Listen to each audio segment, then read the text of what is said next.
nigga never been as broke as me. I like that. When I was young, I had 2 pair of leaves. Besides that, the pinstripes and the gray. The one I wore on Mondays and Wednesdays. While niggas flirt, I'm throwing tigers on my shirt and alligators. You wanna see the inside? I see you later. They come the drama. Oh, that's that nigga with the fake. Wow, why you punch me in my face? Stay in your place, play your position. Here come my intuition. Go in this nigga pocket, rob him while his friends watch it. And hoes clock it. Here comes respect.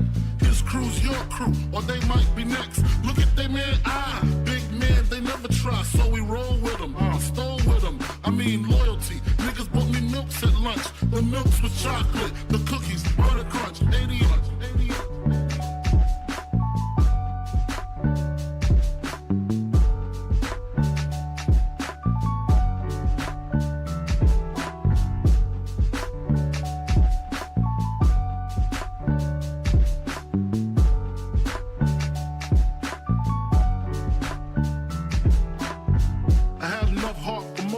Long as I got stuff from most of them soft. Even when I was wrong, I got my point across. They depicted me the boss. Of course, my orange box cutter make the world go round. Plus I'm fucking bitches ain't my homegirls now. Start stacking, dabbled in crack, gun packing. Nickname Medina, made the scenes, took my Ninas. From gym class to English, pass off for global. The only nigga with a mobile. Can't you see like total? Getting larger in waist and taste. Ain't no telling where this felon is heading. Just in case, keep a shell at the tip of your melon. Clear the space. Your brain was a terrible thing to waste.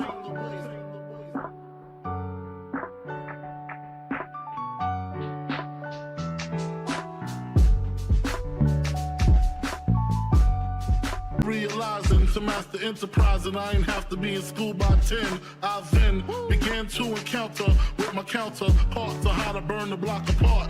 Break it down into sections. Drugs by these selections. Some use pipes, others use injections. Syringe sold separately. Frank the deputy, quick to grab my Smith & Wesson like my dick was missing. To protect my position, my corner, my layer. While we out here, say the hustler's prayer. If the game shakes me or breaks me, I hope it makes me a better man. Take a better stand. Put money in my mom's hand. Get my daughter this college plan, so she don't need no man. Stay far from timid. Only make moves when your heart's in it. And live the phrase, sky's the limit. Motherfucker.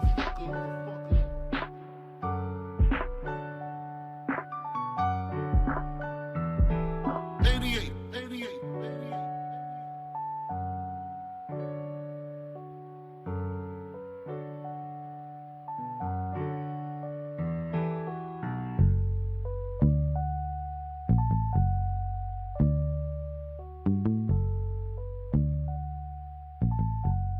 And live the phrase, sky's the limit.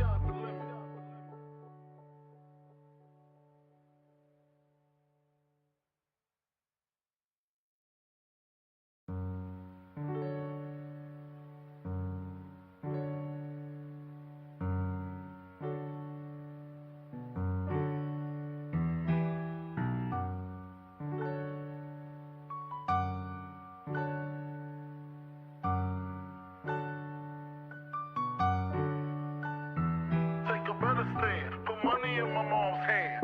Get my daughter this college plan, so she don't need no man. Stay far from timid. Only make moves when your heart's in it. And live the phrase, sky's the limit.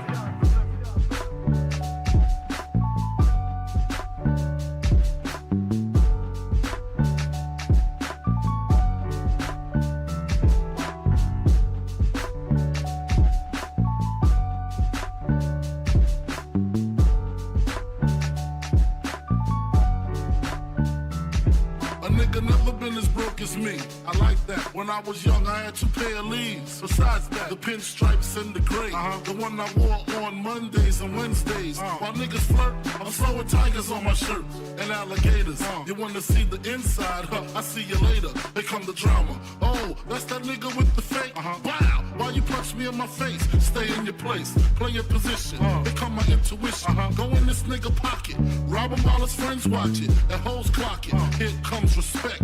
His crew's your crew, or they might be next. Look at they man, big man, they never try, so we roll with them. I stole with them, I mean loyalty. Niggas bought me milks at lunch. The milks with chocolate, the cookies, butter crunch, 80.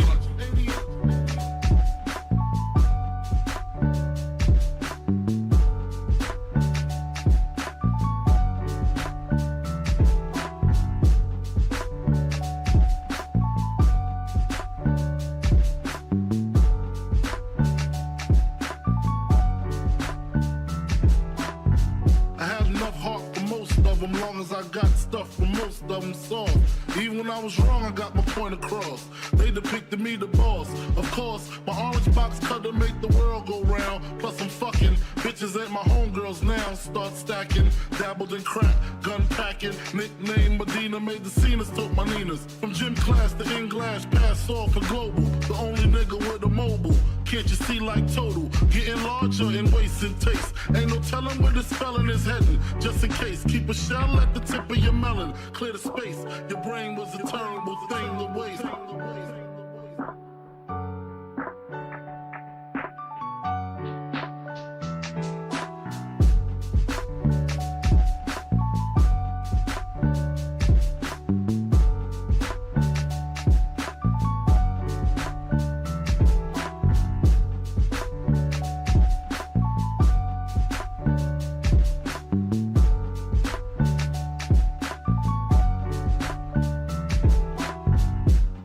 Realizing to master enterprise and I ain't have to be in school by 10. I then began to encounter with my counterparts of how to burn the block apart.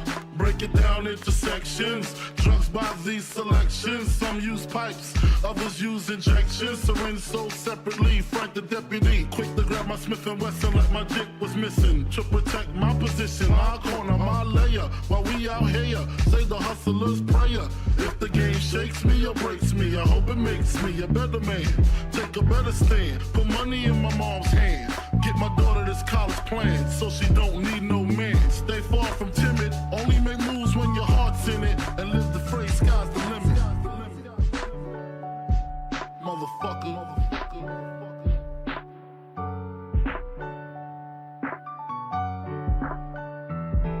88.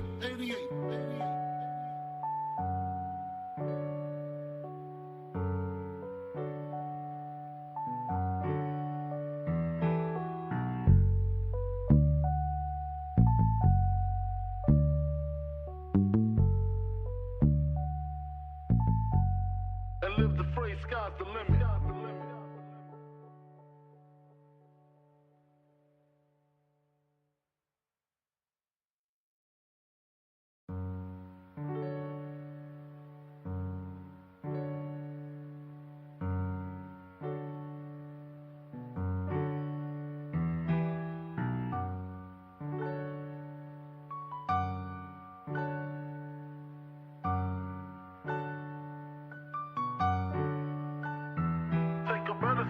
Put money in my mom's hand. Get my daughter this college plan, so she don't need no man. Stay far from timid, only make moves when your heart's in it. And live the phrase, sky's the limit.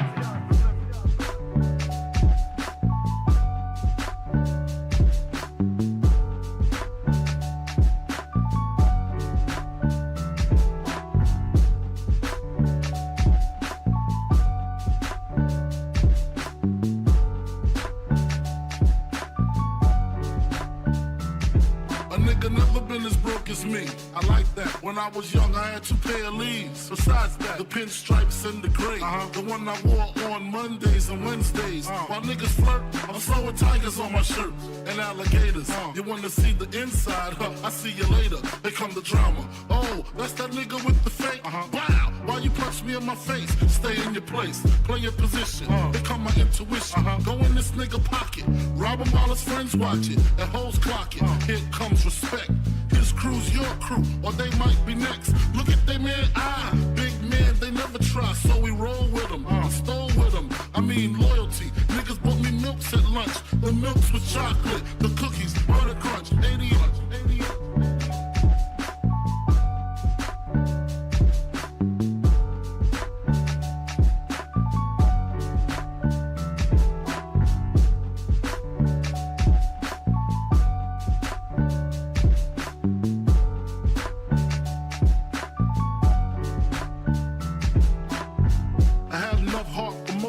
Long as I got stuff for most of them soft.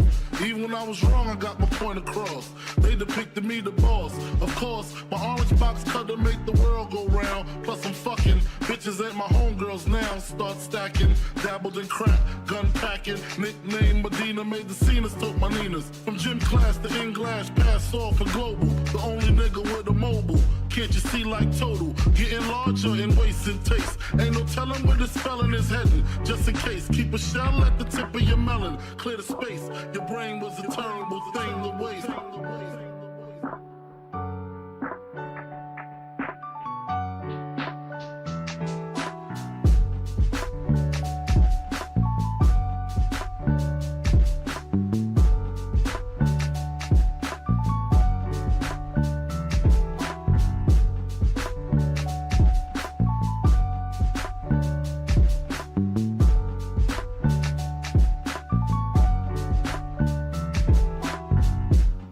Realizing to master enterprise and I ain't have to be in school by 10. I then began to encounter with my counterparts on how to burn the block apart. Break it down into sections. Drugs by these selections. Some use pipes, others use injections. Syringe sold separately. Frank the deputy, quick to grab my Smith & Wesson like my dick was missing. To protect my position, my corner, my layer. While we out here, say the hustler's prayer. If the game shakes me or breaks me, I hope it makes me a better man. Take a better stand. Put money in my mom's hand. Get my daughter this college plan so she don't need no man. God damn. Him.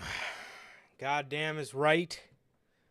It is Friday, man. It is 1 p.m. Thank you guys for joining us. I apologize for the early start. The fuck am I talking about? Late. I apologize for the early start time.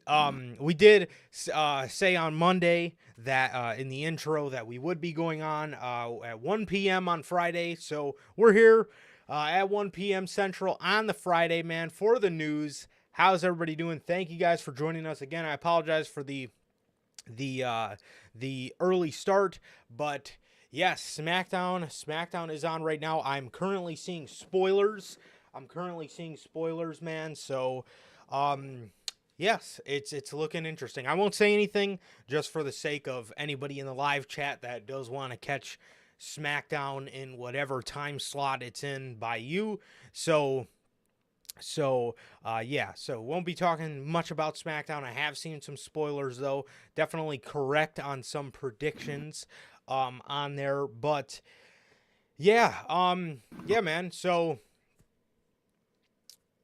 oh, this is the regular time SmackDown airs for you? Wow. Oh my god. Really? Damn. So it airs at 1 p.m. Wow. Fuck.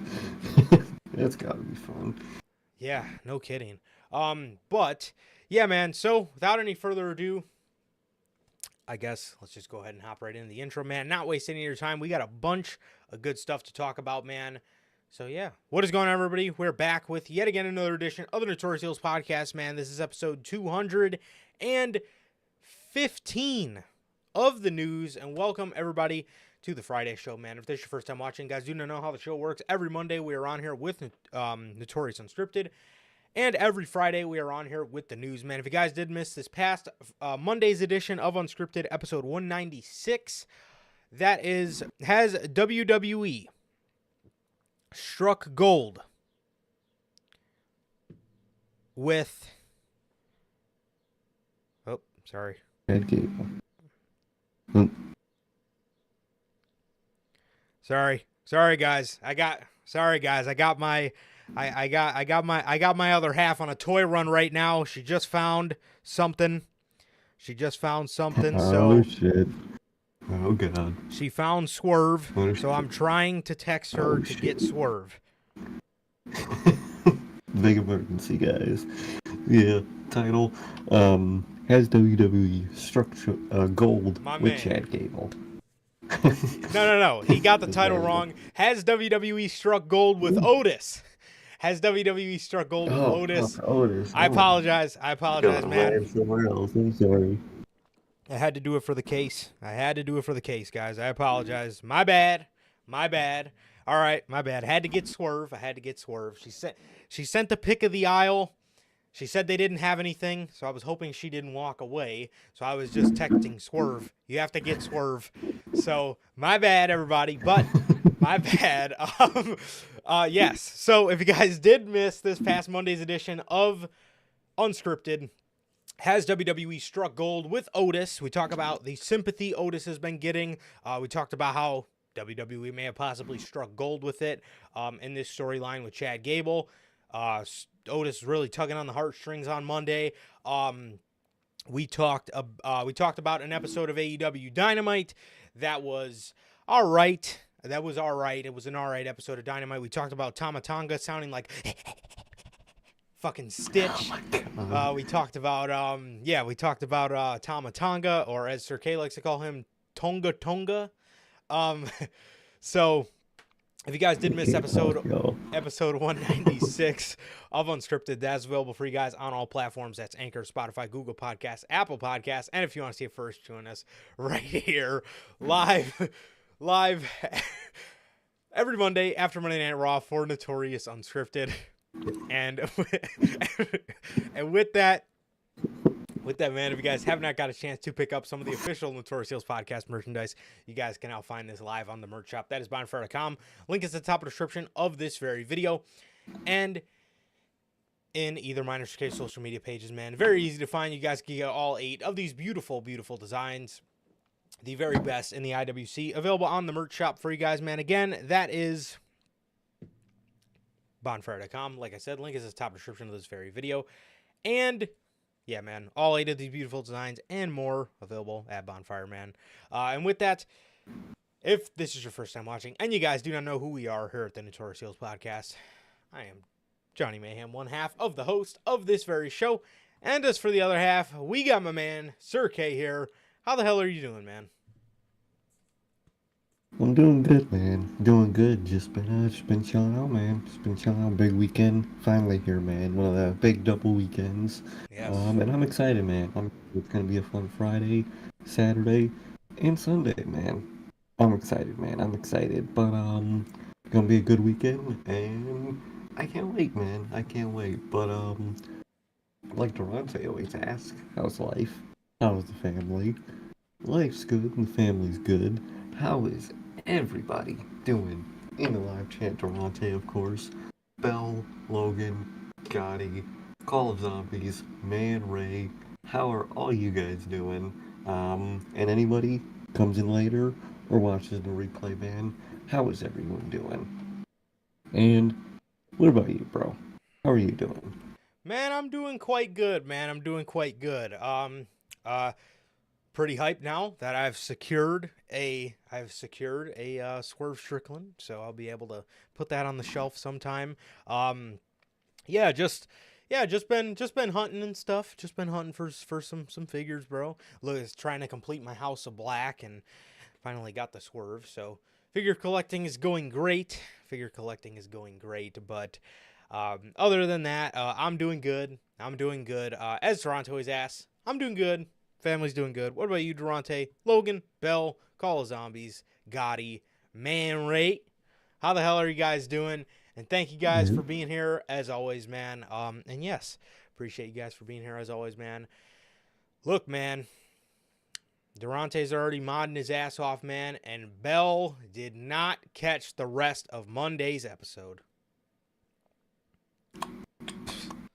God damn. Unbelievable from Bell. Unbelievable. I don't even have words. Okay, I don't even have words to muster up for this kind of scenario. I never thought something like this would happen. I really didn't. Man. But you know, sometimes it's how life is, I guess. So unbelievable. Sometimes it is. I'm appalled. I'm truly appalled. I really am. It's appalling. It really is. But other than that, Thanks. hope you guys are doing great as always, bro. And yes. So without any further ado, let's get this story started before Bell starts coming back at us in the comments. But I hope you guys are doing good, man. And to start you guys off, obviously we're going to end you guys with the King of the Ring and Double or Nothing predictions. We got a pretty loaded weekend, like Sir K said. Always a good weekend. Always good weekends, man. Doing these 4-day weekends and stuff like that. It's always fun. Love love doing this kind of stuff, bro. Love doing this kind of stuff. So it's always awesome, man. And I'm very excited. You guys got us for the next 4 days. You guys will see us after, well, obviously today, after King of the Ring, after Double or Nothing, and then obviously back on Monday for Unscripted, man. So I'm excited. I'm excited, man. I'm excited. There she is. There's her rebuttal. God damn. So without any further ado, we're gonna start you guys off on the newest, I guess, piece of WWE show type news. And man, they dropped an absolute bombshell on us yesterday. This was something I woke up to and completely was thrown off guard. And the very first thing I thought to myself was, I cannot fucking wait till Logan sees this. That was the very first thing I thought to myself. The second thing I thought to myself was man, we're not getting Mania. We're really not getting Mania. And that kind of hurts. That kind of hurts, bro. That kind of, it does. It really does. But man, if I could just ask you real quick, bro, walk me through, man. Walk me through how you. I'm assuming you woke up to it as I did. I woke up to it. I'm looking at it. I'm just thinking, like, bro, what? Why? I mean, they, all the tweets I'm seeing, oh, the second biggest show of the year for WWE is getting 2 nights, this, that. I hate to break it to you, but out of the big 4, I gotta say, at least to me, SummerSlam's at the bottom of the list. It really is. It's not. Even if it is up there for most people have to admit Royal Rumble is the second biggest WWE show of the year. It's Royal Rumble. You can't. There's no doubting that it's Royal Rumble. But and at this point, I was telling you, I would probably say Survivor Series is bigger than SummerSlam at this point with War Games. So SummerSlam is pound for pound the most overrated show, every year, the most overhyped, I should say, show every year, and it's not that special usually. My favorite SummerSlam moment is still the Fiend debut. That's easily my top SummerSlam moment ever, because even before that, there was maybe one other SummerSlam moment that came, at the top, but SummerSlam's always been pretty lackluster for me, man. I've never been a SummerSlam guy. You know what I mean? If I was running the company, I would have replaced it with Bash at the Beach for a summer show. I probably would have. I like that name and theme better than SummerSlam, personally. So, I saw that, and it's going to 2 nights, and what are you doing? It's not worth 2 nights. You're just doing way too much at that point. SummerSlam, I don't care what no one says, it's not special enough for 2 nights. It's really not. Mania is the only one they should do that for, and I think doing it for SummerSlam is just doing way too fucking much, and it's overcrowding, and I don't think it's a good idea. I really don't. I don't like it. Well, hey, man, that's definitely a take. That's definitely a take. A lot of your points are valid. Man. I mean, honestly, bro, SummerSlam last year, very lackluster show. Okay, it was not. A lot of things underwhelmed. Jay and Roman underwhelmed. Gunther and Drew McIntyre severely underwhelmed. It just wasn't. SummerSlam's not really, WWE always does shit with SummerSlam, right? And it's like in this Triple H era, he's done a lot to put SummerSlam at the bottom of the list. Normally people would put Survivor Series at the bottom of the list, but in terms of the traditional Big 4, or I mean nowadays if you want to call it the Big 5 with Money in the Bank, I still probably put SummerSlam at the bottom. Everything has some sort of theme, and then SummerSlam's just kind of there, and they always just do odd shit for SummerSlam, you know, like, and either that or it just kind of, you know, underwhelms a little. So I definitely see where you're coming from. But anyways, onto the piece of news. We'll get back to this in just a second. But as of yesterday, WWE has announced SummerSlam will take place over 2 nights in 2026. I don't even think we have the location for SummerSlam 2025 yet. That's the first. No, I don't think we do.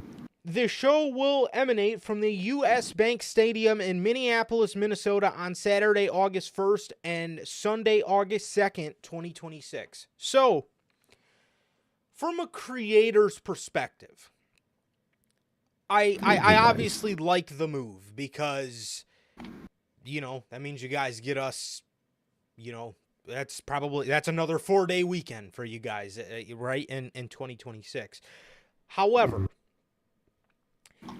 if I'm looking at this and I love how, you know, typical wrestling fans, everybody likes to be financial, you know, overseers all of a sudden. Well, how could you say this is a bad move? So much money. This is great for the economy, and this is going to make economic rise, and this is going to be great for business. Is that the truth? Yes. But the thing is, see, you know, obviously I hear Sir K say, you know, SummerSlam is at the bottom of the list is because, and honestly, in today's day and age, it is. It is. Royal Rumble's got, I mean, who doesn't love the Royal Rumble? WrestleMania is a fucking spectacle in itself. I mean, you can't ask AEW fans that because, you know, they throw all in your face. But no, WrestleMania is a fucking spectacle in its own. Survivor Series was obviously lame as shit. Now it has War Games, right? So now that's up there. SummerSlam, you know, again, from a creator standpoint, it's nice. It is. But you're taking a concept that makes WrestleMania different and special now because they run so many shows and they run so many stadium shows a year. You know, it started to decrease the value of WrestleMania. So what did WWE add in there? That was genius. They make WrestleMania a 2-night thing. So it's not only a stadium show, it's a 2-night weekend-long spectacle, right? Now WWE is doing that with SummerSlam. I think it's a bit overkill in the 2-night for the 2-night concept. Honestly, I do. I think I think that should be because again, you run so many stadium shows. Again, it started to decrease the value of WrestleMania. I mean, we all remember in that Vince era when they started doing those stadium Saudi shows and they would say, "This is WrestleMania quality. This is a WrestleMania atmosphere." You know, and it starts to decrease the hype of WrestleMania because if everything's in a stadium, how special is WrestleMania really? WrestleMania. So again, what WWE did was they added the 2-night system. Now I want to touch on, you know, you saying that, you know, Survivor Series or SummerSlam was the lamest concept. Maybe, and you're not wrong, maybe the only thing I could possibly think here, and I mean, it's pretty obvious, is Triple H wants to change that, I'm assuming. He wants to change the outlook on SummerSlam, but I don't think having 2 nights for, I mean, again, maybe it could work and it could feel on the, so the way I thought about this was Royal Rumble has a direct effect on WrestleMania. Royal Rumble has a direct build on WrestleMania. So the only way I'm thinking about this is Triple H wants to have King and Queen of the Ring be basically the Summer's Royal Rumble, and he wants SummerSlam to be the Summer's WrestleMania. That's got to be the mindset he's going with. I think, again, the more you add, you know, 2-night concepts, it's kind of to me, it screams WWE just wanting more money. And I think the reason they're doing this, I think the just overly blatant, I think the just overly blatant reason they're doing this actually pertains to the next story we're gonna go over. And I think that tells all on what they're doing. But again, I also think this is WWE trying to make right for not giving Minnesota WrestleMania 41. Why they couldn't have just given them WrestleMania 42, I have no idea. The only thing I could think of is obviously they have another city set in stone, and if I'm making an honest prediction, I can honestly see it going to London. That's got to be the only other place that you're like, boom, this after Vegas, it's got to be this. There's only one place that stands out and that is going to obviously just exude excitement. Get eyes. Exactly. Mm-hmm. London. It's got to be London. Now I don't want to get Bell excited, but that's my prediction. I think if you're looking at 2026 and you say, okay, we gypped Minnesota for 2025, let's just give them 2026. There's obviously something that got in the way of that. They've been teasing London, so that's the only place, again, that jumps off the page for me as, well, we can't give Minnesota Mania 2026 because we have to go to this place. Now I'm hearing rumors of Orlando and New Orleans, but those don't necessarily, jump off the page to me. Not because they're bad venues, because they've been there before in the past decade. So, but yeah, exactly. And I think location a lot pertains to SummerSlam. Because listen, we wanted Minnesota for Mania. We really did, and we're not getting it. But Minnesota for a SummerSlam. It's the same thing I was thinking with Detroit. It's not a summer city. I would like for them to go to summer cities for SummerSlam. Yeah. Or, what I was thinking, make SummerSlam the one out of the main 4 pay-per-views that's a guaranteed not in the US pay-per-view. Do it in Mexico. Do it in Puerto Rico. Do it in all these nice, beautiful locations outside the US. That's really the best way to make it special. Or else, no matter what, it's always going to be the Summer's WrestleMania. That's all it will ever have the tagline. The second-rate WrestleMania. Yeah. Yeah, and again, if WWE wants to really, go through with this, they really got to start.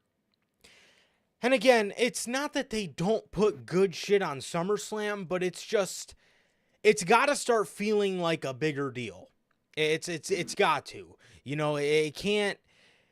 And I know, I know it's not their intent for these shows, for SummerSlams to flop, but a lot of times they do flop, right? The SummerSlam in 2022 was very good. It was a very good show. It was a Triple H ran show. It was a Vince McMahon book show. It was a little bit, left over. It was a little bit of his scraps left over as he was leaving. It was what he was building to. But, the first, really Triple H-led SummerSlam, I know they didn't plan for it, but I'm sorry, the show kind of flopped.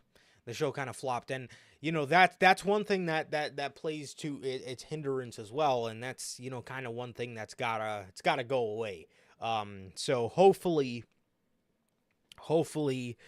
they can get on the right track with these shows. Again, I know it's not their plan for the show to flop, but the show, when the show flops, it obviously doesn't come off very good, and it makes the show feel less than. You know what I mean? I mean, look at how we all felt coming out of Royal Rumble. You know what I mean? Everybody was kind of just like, oh, that show is pretty fucking boring. You know what I mean? And it just, it sucks. It sucks. It puts a bit of a damper on the event. Now, Royal Rumbles is always going to have that excitement because it has the Royal Rumble match, but this, it's SummerSlam. They don't. It's you know, like Sir K said, it's basically just the second WrestleMania for the year, or at least that's how WWE tries to do it, and it never comes off that way. No, it always comes off as they try to do that, but it's just a pay-per-view at the end of the day. Definitely. So with that, there is the logo on your screen, man. US Bank Stadium, August 1st and 2nd, 2026. SummerSlam, Minneapolis, man. WWE giving Minnesota the scraps for what was supposed to be WrestleMania 41. Signed, sealed, and delivered? I guess not. So, yeah, man, that is the news. Crazy. It really is. That is the news on SummerSlam 2026 being in Minnesota, man. So, yeah, again, I believe we still have yet to figure out the location for 2025. So, I don't know where they plan on bringing that. I don't know. Maybe a little Soldier Field. I don't know what they got in mind, but hopefully it's something, bro. Hopefully it's something. More news on SummerSlam, but this time we're talking SummerSlam 2024, SummerSlam in Cleveland. Obviously coming up here in, I believe, 3 months. So, WrestleTix confirms that WWE has sold over 45,000 tickets for SummerSlam and counting. Tickets just went on sale, and they've already sold out 45,000. As for how many tickets were distributed, so let's see. Let's pull up good old WrestleTix. Let's see The amount of tickets distributed, or the current setup, is 52,679, and they've distributed 45,835 of those tickets already. So that is exactly the reason WWE is moving SummerSlam to 2 nights, is because they want $80,000 or $90,000 worth of $105,000 worth of tickets. But I'm telling you, and I know WWE's not going to do it. If you're going to do these 2-night systems, you got to fucking lower the prices. You got to. You got to. If it's a 2-night system, you have to, dude. Or do the main price, but for both tickets at like one price. Something like that, dude. Yeah, I know they're not, but I don't know. They're not. It would be really nice too. Yeah, seriously. But damn, I mean, yeah, they are really fucking squeezing people dry. But just in case, I mean, you know, no company's hype lasts forever. You know what I mean? It doesn't. This is probably, yeah, this will, if WWE's hype ever dies down again, man, they are really, really fucked. Because imagine bad ticket sales and you got 2 nights worth of 52,000 tickets to sell. Damn. That would be crazy. That would be crazy as hell. Logan says there is a rumor going around that SummerSlam is going to be 2 nights in 2026 because Mania is going to Saudi Arabia in 2026, and they're only going to do 1 day. That would be fucking awful. Not even the 1 day Mania. I don't want to go back to that, but goddamn. I mean, I think we brought you guys that story about 2 weeks ago. I can live with the Royal Rumble. I mean, obviously it's going to be all right, but man, a WrestleMania in Saudi Arabia, man, I don't really know about all that. It's like it negates the whole purpose of Mania is getting everybody to go there around the world, and you can't really do that all that much with where you'd be going. So I don't understand. I don't think that would work. Yeah, I definitely understand. I definitely understand what you're saying, Bill. Yeah, that man Nick Khan, he really is a fucking hustler, bro. So that man is willing to squeeze any and all pennies out of our pockets. But yeah, yeah. The only place that I see that I can genuinely see them skipping, the only place that I could genuinely see them skipping, uh,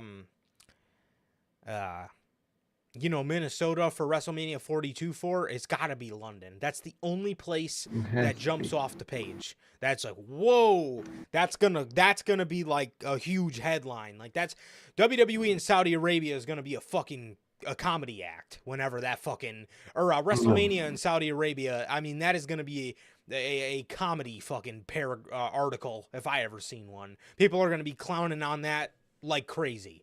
But I don't know, Oh, man. fuck yeah. Oh, yeah. Yeah, the only place that It'll be something. seriously, the only place that jumps off the page genuinely is it's got to be London. It has to be.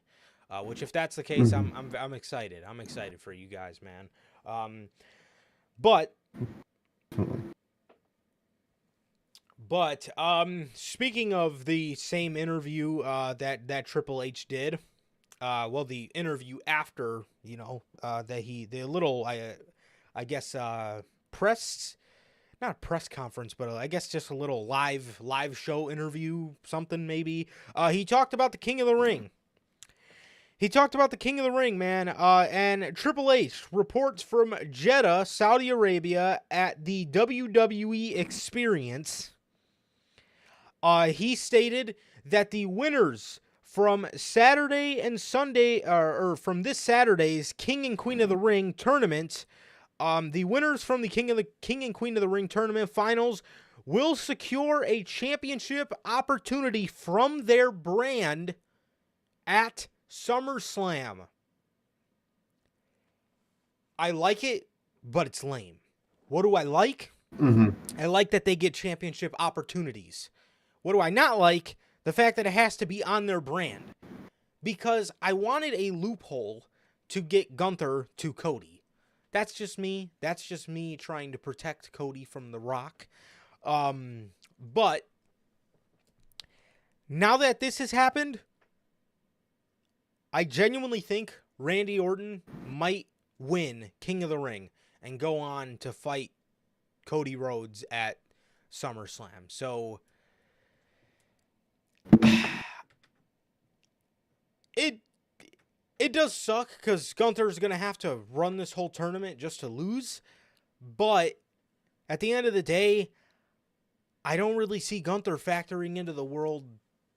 I don't really see him factoring into the world heavyweight title stuff right now. I think that's reserved for Punk and McIntyre. But since he said the championships of the brand, I definitely think that Randy will win the tournament now for sure.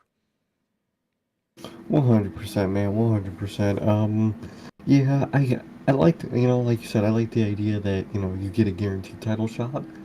I just wish it was not only, a title of your choosing, but a show of your choosing, dude. I think the lock to SummerSlam, that you're locked in at doing it at SummerSlam, again, just screams, do you want this to be our WrestleMania 2.0? I think you could do better TV if you just, it's up till SummerSlam. You have to do it at least SummerSlam or any pay-per-view before. Because then, maybe someone wants to do it at Clash, and what they do at Clash leads into a match at SummerSlam. Or you could do, obviously, just a SummerSlam pick. I think it's very basic and, again, just screaming, well, this is WrestleMania 2.0 with locking it to SummerSlam. Definitely, man. See, I necessarily don't mind the fact that it has to be at SummerSlam. I mean, this is I really don't mind that. I mean, this is basically Royal Rumble and WrestleMania. You get Royal Rumble at the end of January and WrestleMania is in the beginning of April. Similar to now how we're getting King and Queen of the Ring in the beginning of May, and then we're getting SummerSlam in what was that, early August? So about 3 months between the two. So that I don't necessarily mind.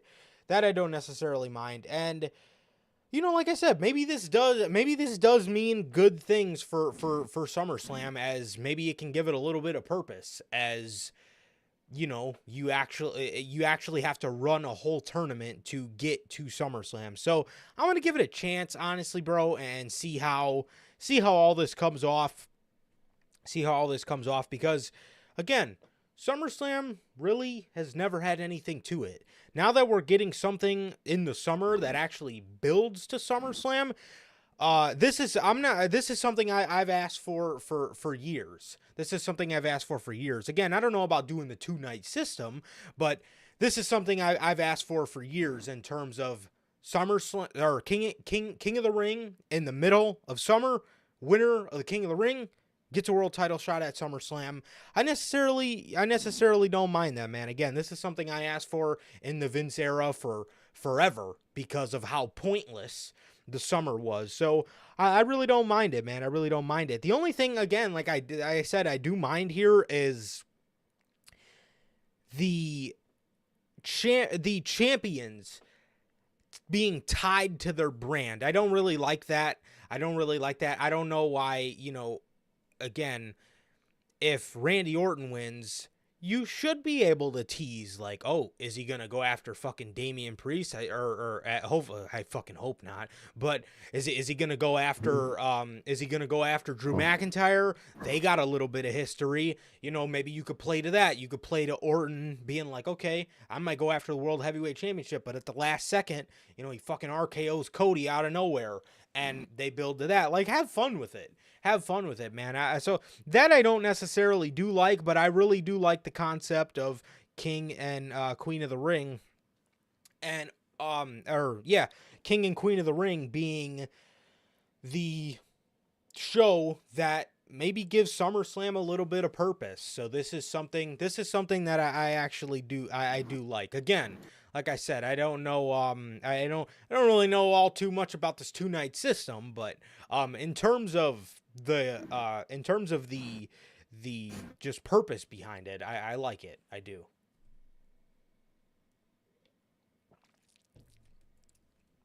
So 100%, man. I like it. I like that they're doing something concrete with the summer, man. But I think they're limiting themselves too much. yeah. Well, actually, yes. I meant to bring that up in the intro. Man. I'm wearing his shirt today. Bro. But yes, obviously it was yesterday, but happy birthday, man, to the late, I believe he would have been 37. Fuck. That sucks, man.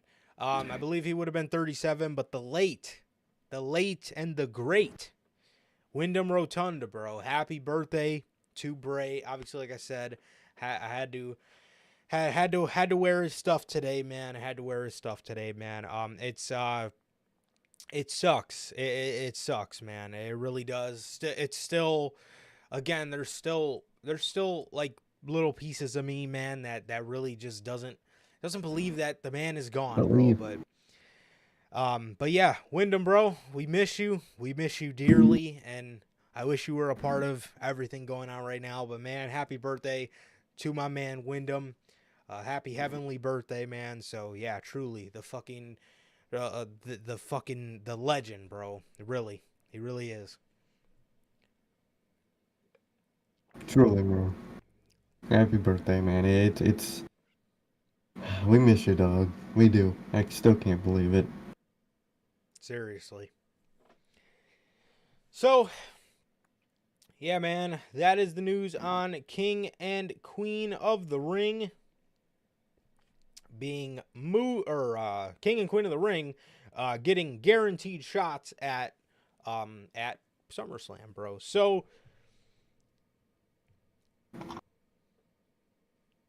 Cody Rhodes, man, this guy Brian Gewirtz has been talking that trash about Cody Rhodes, man. Not necessarily talking trash about him, but he's had some interesting things to say as of late that has really ruffled some feathers in the IWC. Brian Gewirtz was talking about how he was talking about in a recent interview that Cody Rhodes was supposed to react differently when giving up his WrestleMania 40 main event spot to The Rock. He says the idea was it was supposed to be like a Nixon-Kennedy debate a little bit, where you read the transcript, you're like, Nixon kicked his ass. If you were to watch the actual footage, he was a sweaty, terrible mess. Cody, it was supposed to be in some form, yeah, fucking A, go get him, Rock. You're going to get your ass kicked, Roman. Let's do this. In an uplifting promo. Instead, he looked like someone shot his dog in the face. Instead, it looked like someone shot his dog in the face in the parking lot. That I don't think helped matters. It might have not changed or affected anything, certainly on paper, and I don't blame Cody for that. He's a real one. He's one of the realest people I've ever met. And then Cody Rhodes, and then he talked about how he knew from the jump that Cody Rhodes winning the Royal Rumble was going to mess up things. That's why they pitched CM Punk winning the Royal Rumble, because CM Punk could obviously go on to challenge Seth Rollins, and Roman Reigns would not have the obvious challenge awaiting him from Mr. Cody Rhodes. So, man, bro, what do you make of all this?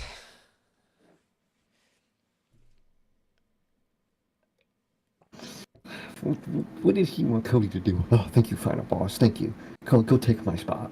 Like, what the fuck do you expect? This is reminding me of when Triple H was annoyed at Sami Zayn for being all sad on a fucking media scrum that he lost the world title match on.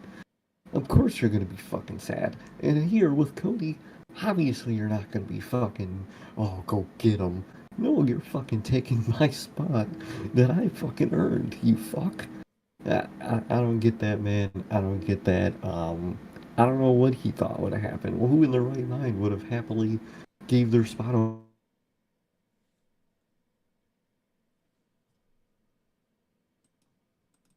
See? Yep.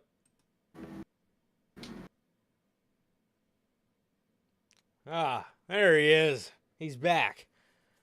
Okay. What the fuck? You didn't hear a thing I just fucking said? Just like the last 10 seconds of what you just said. Oh, okay. But yeah, it's pure stupidity. Why would anybody react that way?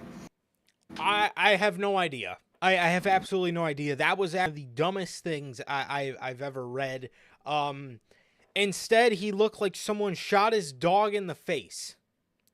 Dude, this guy just fucking won the Royal Rumble, and you expect him to fucking waltz out there and be happy about getting his spot taken from him from a guy that hasn't been in the story or involved with the story whatsoever. He just comes in, and Cody's supposed to be like, yeah, fucking A, go get him, Rock.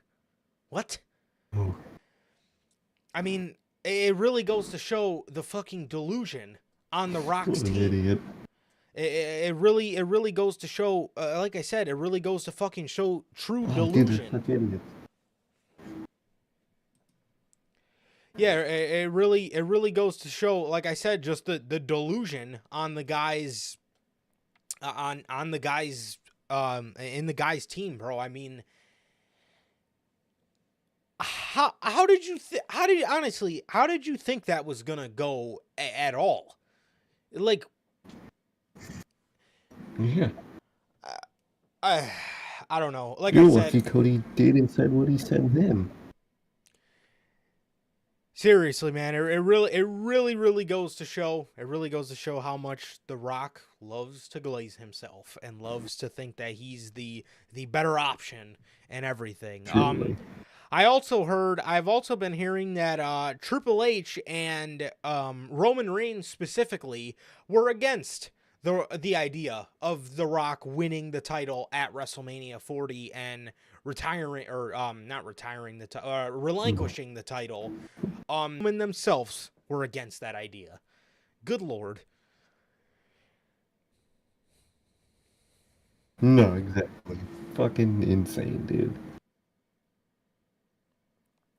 So, yeah, I don't know, man. Good old Rock. Speaking of Cody Rhodes, actually, Deadline confirms that WWE Undisputed Champion Cody Rhodes will have a role in the Naked Gun movie remake. Cody Rhodes is set to be going off to Hollywood again. Obviously, he went to Hollywood for the Go Big show a couple of years ago with AEW. Everybody remembers that. When Snoop Dogg made him a theme song. And it looks like he's going back, man. So I like that WWE is actually presenting. I like that WWE is actually presenting, opportunities outside of wrestling for their talent nowadays. It really goes to show how much the company has changed internally. No, it really has. I'm glad all these people are able to do this, man. And I'm excited to see how he does, man. For sure.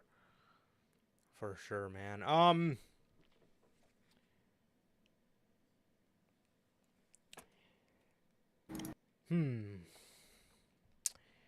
Some more WWE news here.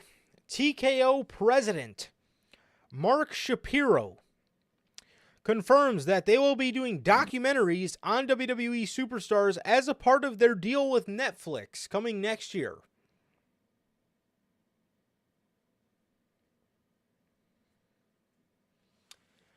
This is pretty good, man. This is pretty good, man. Netflix usually does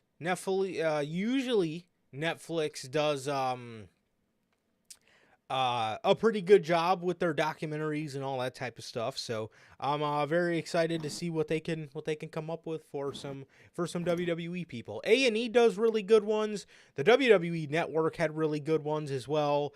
But yeah, I mean, usually not too many of them are bad. Not too many like docu-series and all that kind of stuff is bad nowadays. Exactly. It's gonna be good, and I'm excited to see what they do and like who they do. I mean, I'm intrigued.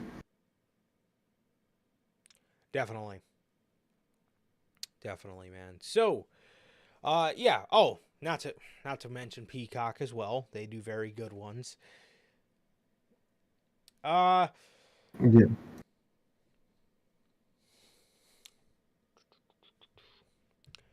WWE, man. WWE is returning to Japan for the first time in 5 years. Wow. Right. WWE is returning to Japan for the first time in 5 years with 3 live events.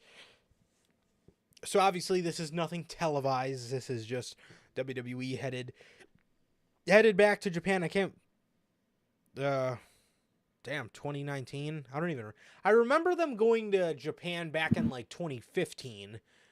That was when Finn Balor won the NXT championship, but I honestly don't even remember the last time they went to Japan. So No, I can tell you. Thursday, July 25th, Friday, July 26th, and Saturday, July 27th, they will be in Osaka and Tokyo. So if you guys are, I guess, in the Japan area, I'm actually very curious to know if we do have any listeners from Japan. Well, if you guys are in Japan, WWE will be hitting you guys up in 3 months? Yeah, 3 months. 2 months. In 2 months, they will be hitting you guys up, man. So, yeah. So that is that. It's gonna be interesting. Exactly, man. It's gonna be interesting. And good for you guys. I could see them eventually doing some type of pay-per-view over there, so that'll be exciting whenever that happens, if they're allowed to. Definitely. Yeah, seriously. I was just gonna say that. Yeah, with the announcement of them trying, I feel like this is WWE, trying to see what the market looks like nowadays, and possibly head over there, man. Possibly head over there. But yeah. So that should be good. Speaking of actually a new Japanese WWE talent that they just signed fairly recently, everybody knows her. Corey Brennan of Fightful confirms that despite her injury, WWE remains hopeful that Julia will be ready to debut on the originally scheduled date, that is NXT Heatwave, for her match against Roxanne Perez. Damn, isn't Roxanne the champion? Are they fucking putting her right in a... Are they putting her right in a title match?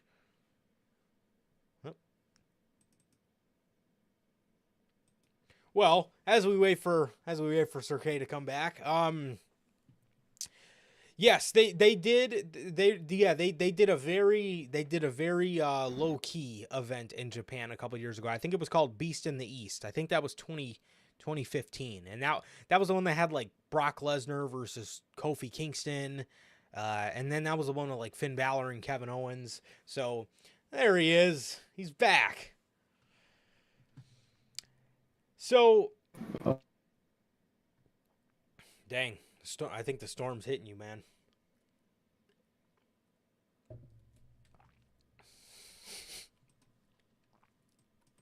Well, we are in the middle of thunderstorms here in Chicago, so I'm assuming that's what's taking my man out continuously. There he is. He's back. I think he's frozen again. Yeah, so I think that's what's taking him out as we wait for Sir K to come back. But yeah. What was I saying? Oh, yeah. Are they putting her right in a title match with Roxanne Perez, or is this a non-title match? Very interesting. Very interesting to see. Either way, I know they know she's ready in terms of in-ring for the main roster. I just know they want to get her acclimated to the WWE system, and I'm sure Triple H is probably already just chomping at the bits thinking about having her on the Monday or Friday roster. So there he is. Will he freeze again? Okay. Oh God. But yeah, I'm sure, man. I'm sure that he's just absolutely, again, like I said, chomping at the bits to get her on Monday and Friday. So I feel like she's just going to NXT to maybe work on the promos. I know she's been brushing up on her English or trying to learn English, and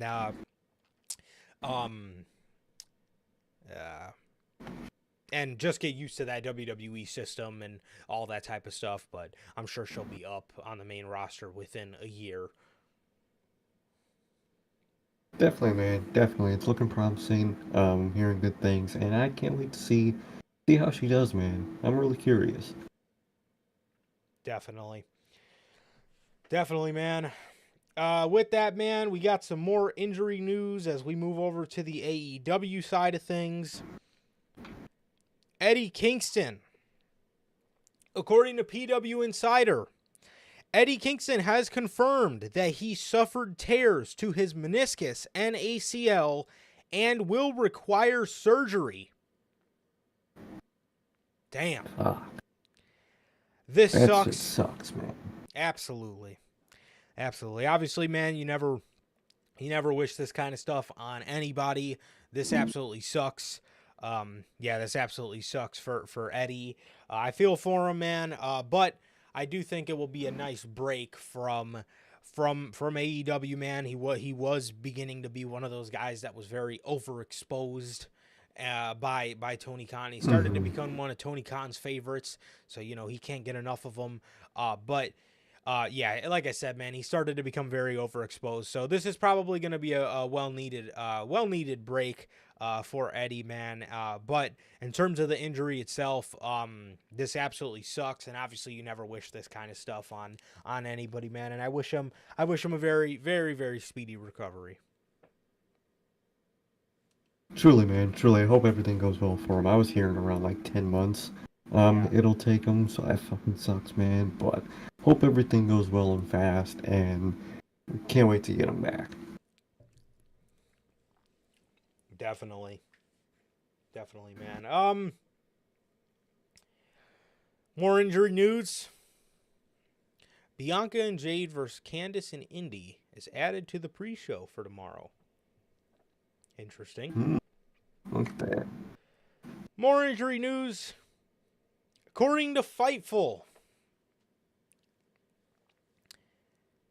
Kenny Omega underwent surgery last week in New York on May 16th to aid in the recovery from diverticulitis. There are currently no plans for Omega in AEW at this time, and they're expecting a lengthy recovery. He really was a fucking time bomb. Fucking taking gut shots, dude. What the fuck is wrong with Oh this my company, god. dude? This man was legit a time bomb, taking fucking chair shots in the gut. Oh, I hate this company. I fucking hate the practices of this company. I hate a lot. For a company or a fan base that claims its company is the good one, y'all gotta explain all this shit, man. But in terms of Kenny, hope everything goes well, man. I hope the surgery went well, and I hope the recovery goes even better, man. That's So, insane. That's crime. first and foremost, you mean to tell me you hit this guy in the fucking stomach right after he said any blunt force to my stomach can kill me? So you thought it was a good idea to have Jack Perry hit him in the fucking gut with a steel chair, have him out there bumping, have him get stretchered out, and then dumped on the concrete.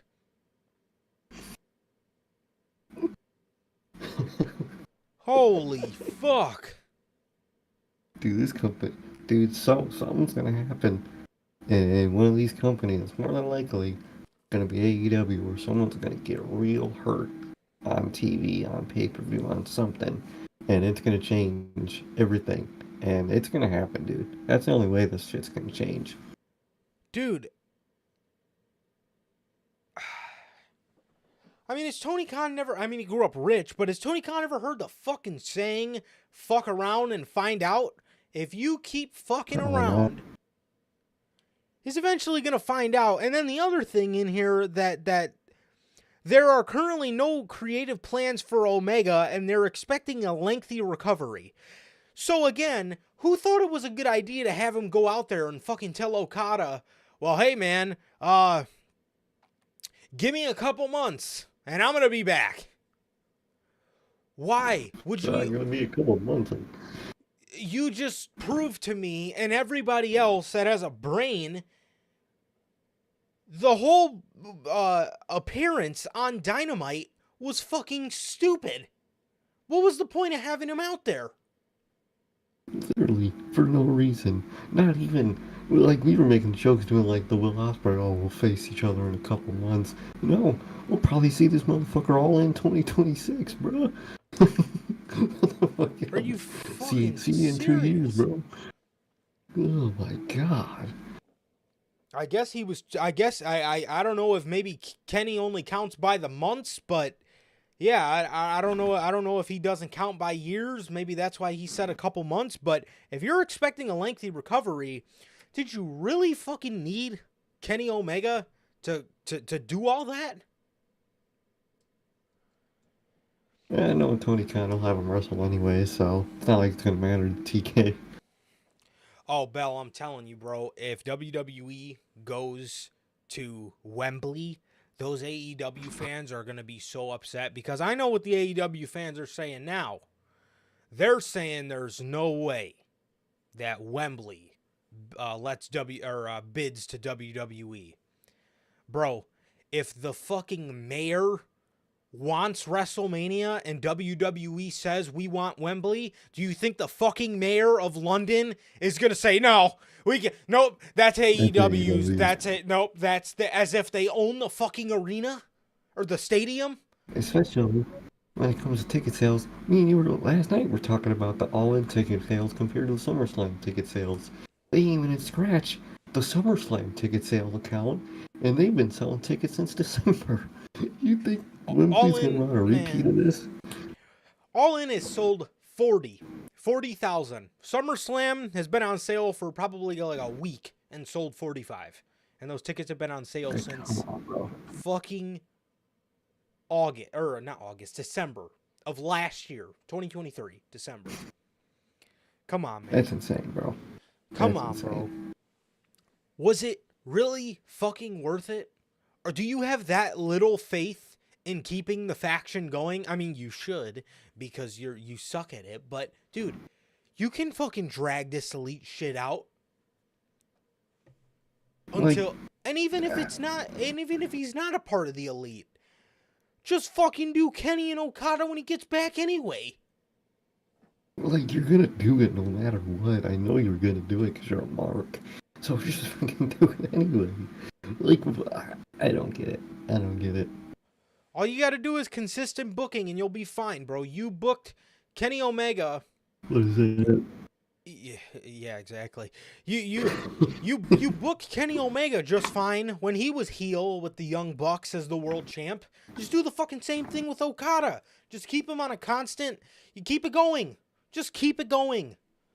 But Tony's probably too scared he's gonna shit the fucking bed with this faction too.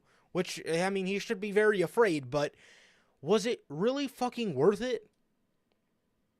Now imagine Kenny Omega gets back and Tony Khan is already done with this elite EVP faction. Imagine that. What was the point of doing all that? Yeah.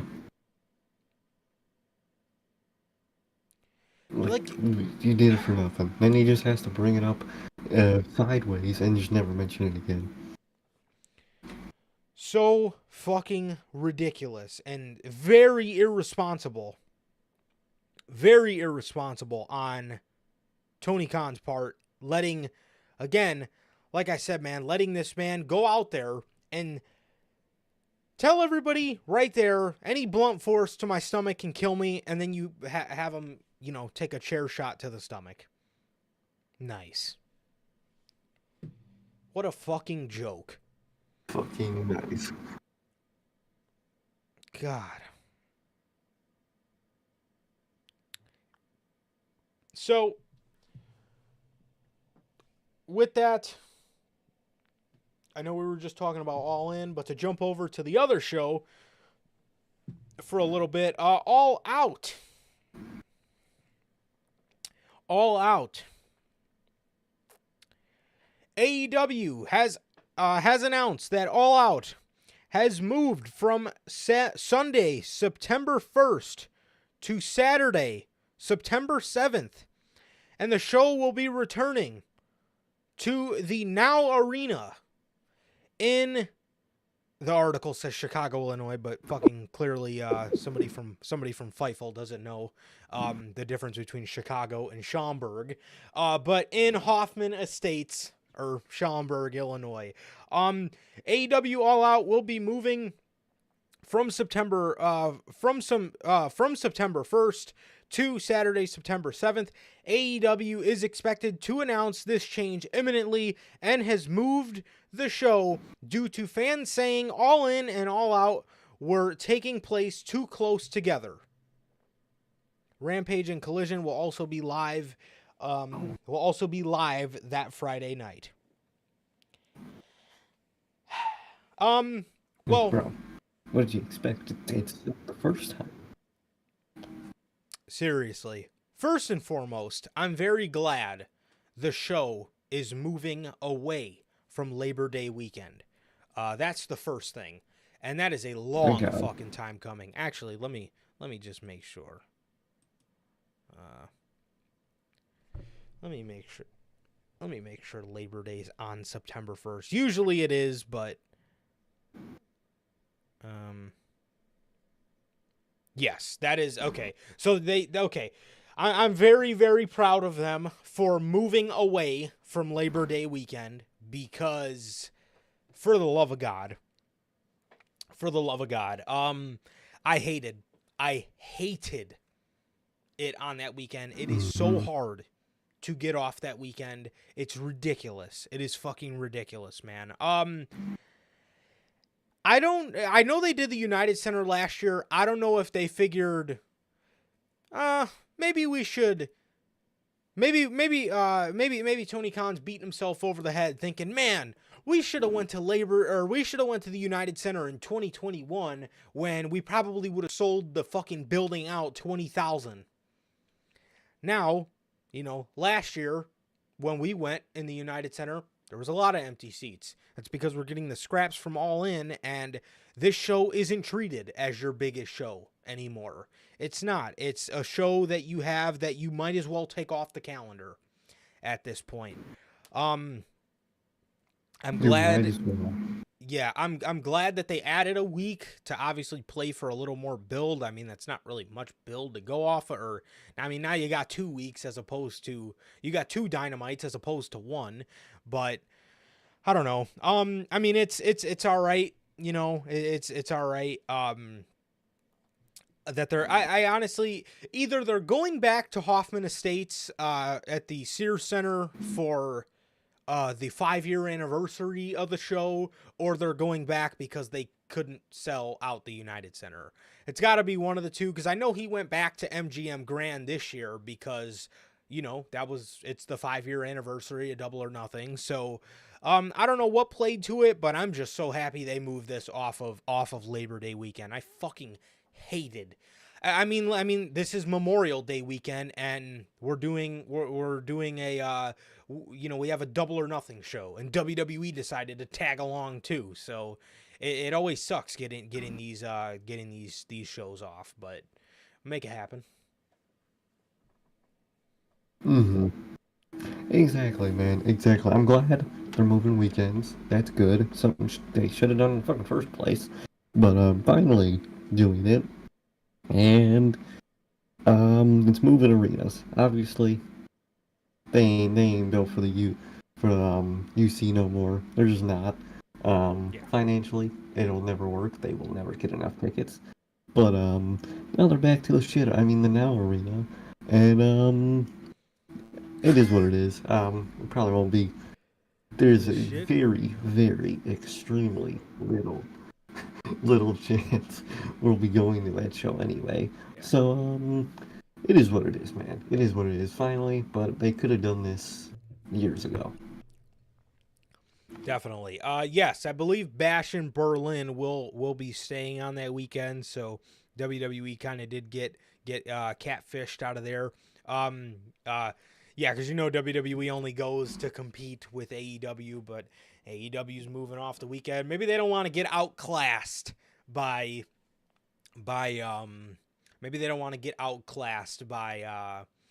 WWE yet again, because I know I'm pretty sure it'll happen this weekend. I'm pretty sure they'll outclass them again. But yeah, man. We'll just have to wait and see. But yes, All In is moving 100%. both venues and dates, man. So with our final news story for the day, before we get on to these predictions, man, MJF, man. God damn. Per Fightful,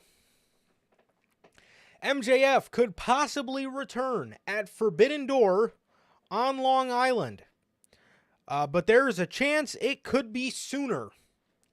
MJF and AEW have been in contact about his return and presentation going forward. MJF signed an extension with AEW at some point after Double or Nothing 2022 and has been under contract for quite a while now.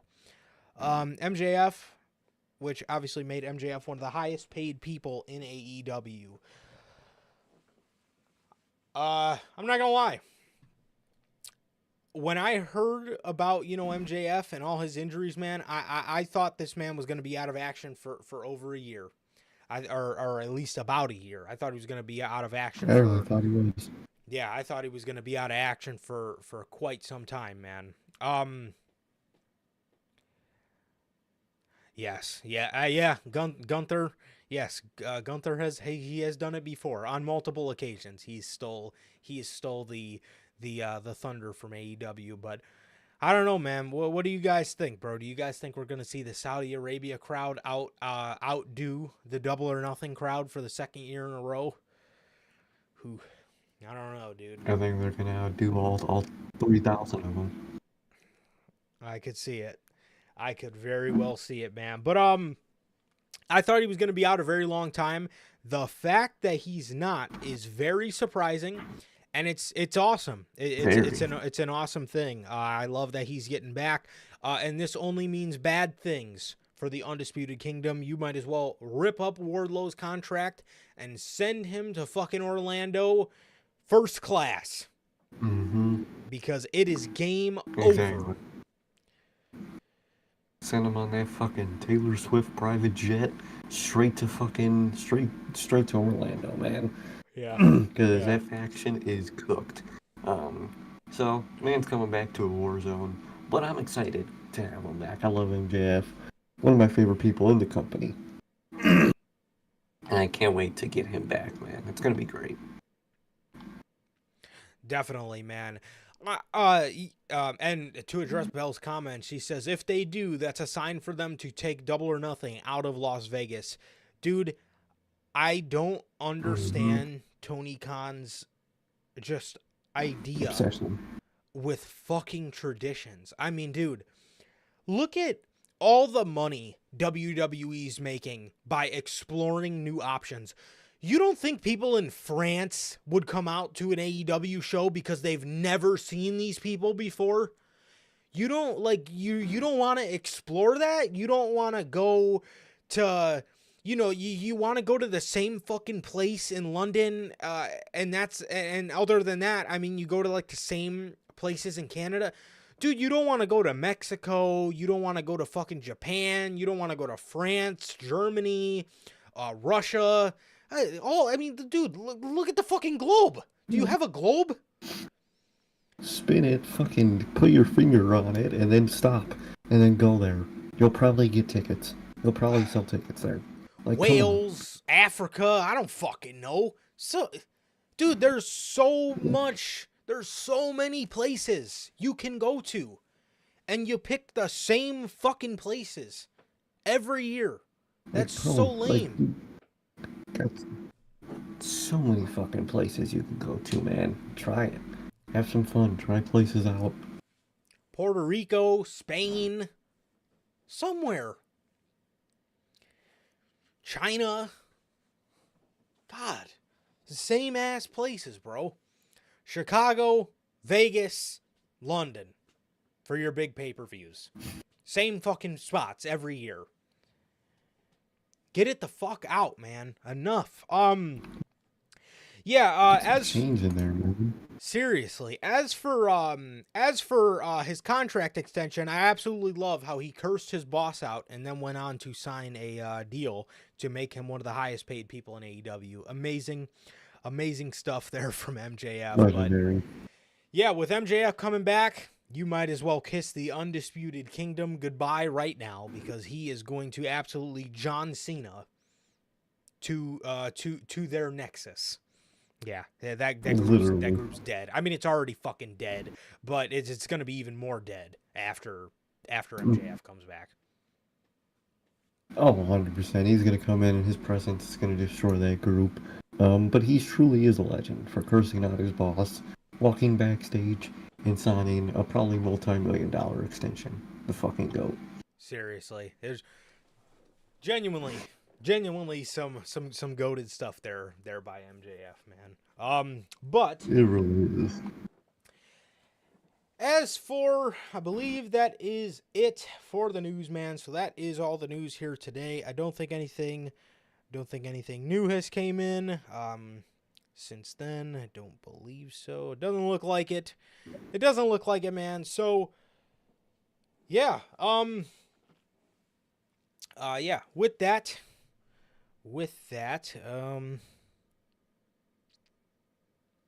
Yeah, I guess we can get on to these shows, man. So, So go ahead and start you guys off with the predictions. We're going to start you guys off with the King and Queen of the Ring predictions, being that show is first. With the first match on the card, we got Becky Lynch defending the Women's World Championship against Liv Morgan. Huh. What do you think, man? What are you thinking? It's tough, man, because they're obviously building something with Liv, all the little shit she's been doing with, like, the people in Judgment Day and whatnot. They're building something with Liv, so I could really, at this point, see it being Liv. And if it's not Liv, it's gonna be Liv at probably the pay-per-view after this one. So, and I don't see a whole lot you could do with Becky right now. I mean, you could do stuff with Becky, but you know, I don't know. It's a tricky situation. I might give the edge to Liv, man. I might. Definitely. Also, another thing I've noticed about Triple H, he doesn't like doing too much of the same match back-to-back pay-per-views. So No, he doesn't. He doesn't like doing much of that. But with that, I will go ahead and say this one is going to go to. I'll go ahead and say I'll go ahead and say it'll go to Liv. I definitely, man, definitely, I could see it. And with the next match, the fourth most important thing on the show for the WWE Championship, Cody Rhodes defends against U.S. champ Logan Paul. Man, this is It's a stupid ass fucking match. yes, that's exactly what this is. Yeah, I have no idea why this is taking place, other than the fact that we're creatively bankrupt for Cody Rhodes. And we also fail to put importance on the guy's title reign. So I'm going to go ahead and say Cody Rhodes. Obviously, he's not dropping the title to Logan Paul. So going Cody. No, exactly. A very, very, very obvious Cody win. So, with the next match for the Intercontinental Championship, Bronson Reed versus Sami Zayn versus Chad Gable. Man, I'm actually very excited for this. I'm so excited to see what happens with Otis. I'm excited. I want to know if they're going to do the route where Otis helps Gable win the title, and then Gable turns on him anyway and goes with the Creed brothers, or if Otis is going to fail to help him, which is going to lead Gable to getting the Creed brothers to actually help him. I could see it going one of two ways. Mm-hmm. And that I'm gonna leave open for interpretation. I mean, I'm interested to see how either one of those options, turn out. But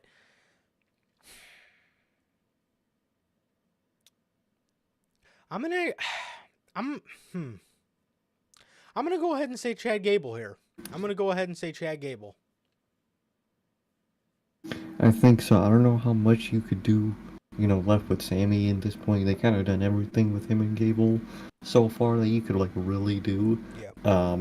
So I think either way, again, Otis helps him, begrudgingly regrets it, or doesn't help him, in the Creed or whatever. I think no matter what, I see Gable walking out as champ. Definitely. I think the reign with Sammy, I this is why you shouldn't have put the IC title on him, to be honest. I just think that it had a short shelf life anyway.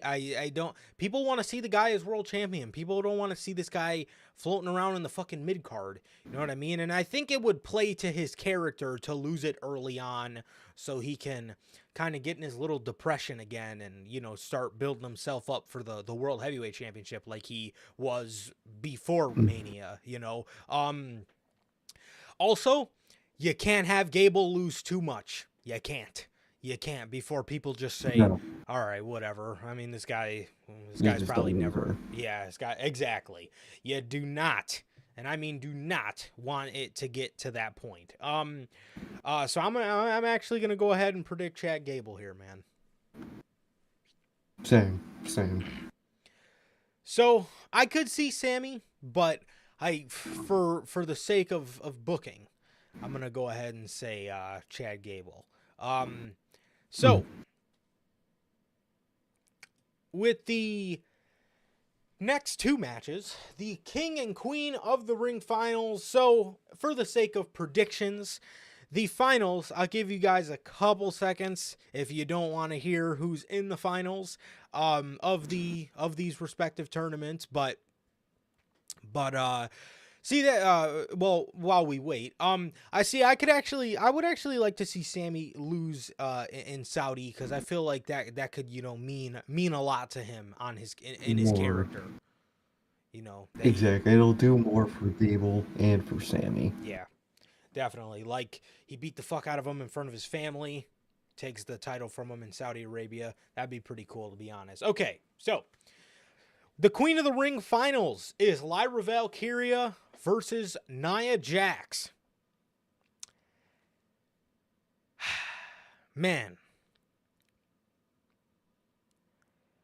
See, this version of Nia Jax, I will admit, Triple H has done an okay job with. She's not as nauseating as she was under Vince McMahon. Yeah. However, I don't know that I want to see Nia go after Bayley. I would much rather see Lyra go after Liv, especially because they've been building that story. So I'll actually go ahead. I know this might sound crazy to people, but I'm going to say Lyra gets the upset Queen of the Ring victory. Definitely, man. Definitely. I gotta agree with you, man. I don't like the sound of Nia winning. It just, why? You know, she's not that bad under Triple H, but she's still Nia. She's nothing special. I wouldn't, and again, we've talked about this whole time building up to this pay-per-view. This is what this pay-per-view, or this is what the King of the Ring and Queen of the Ring should be for. Young people coming in and building themselves up through this tournament. Lyra is the perfect case for that, and I think you should go with that and go with Lyra. Definitely.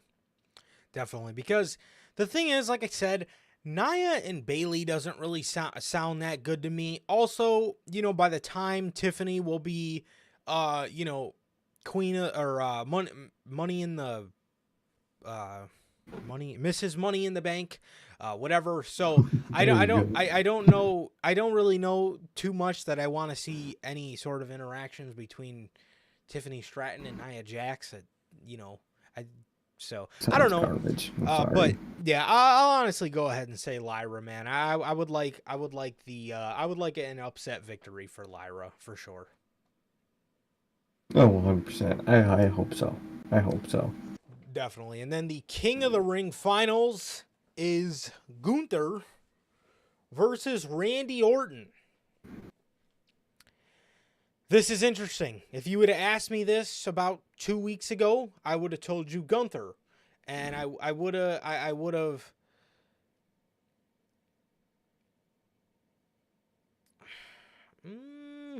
I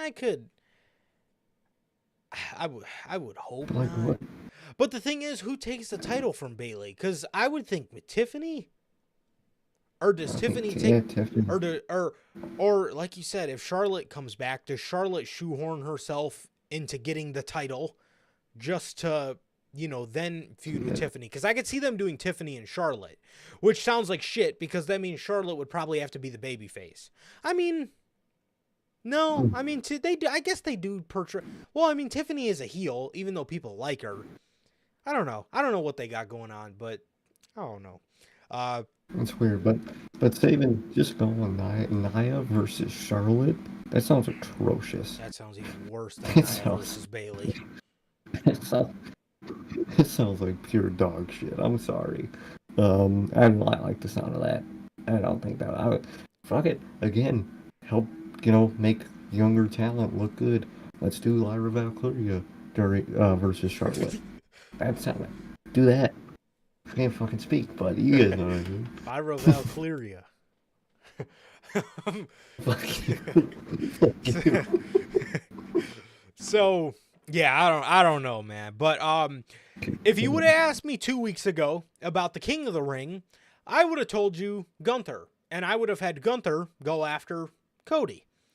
Now that I know that it's specific to the brand, again, Gunther and Damian Priest doesn't make sense.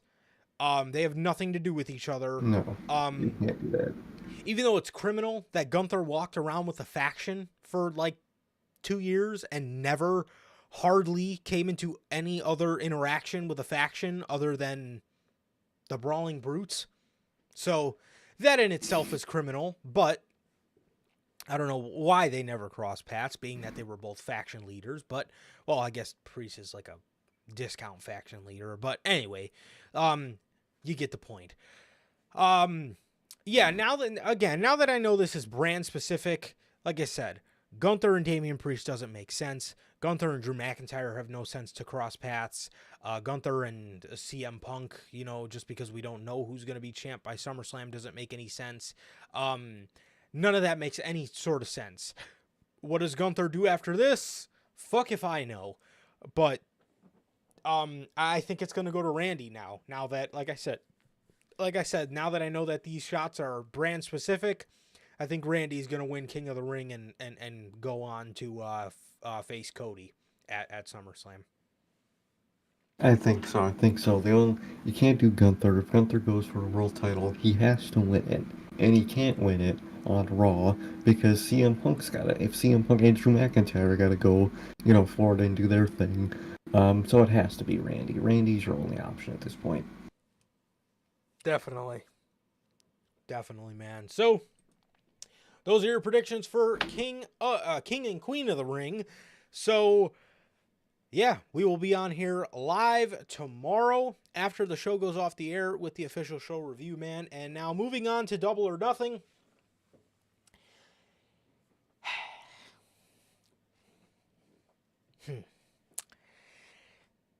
AEW social media accounts posted the image of 8 matches on a sheet.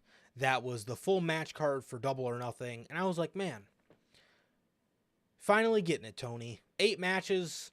All right, fine. I can live with that on a pay-per-view. And then Dynamite comes,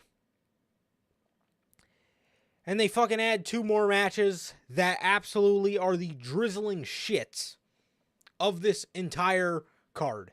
I mean, there's a couple more, but good lord, did these 2 matches that he added fucking blow. The first one, I'm assuming this is I'm assuming this is for the championships. How about this one, guys?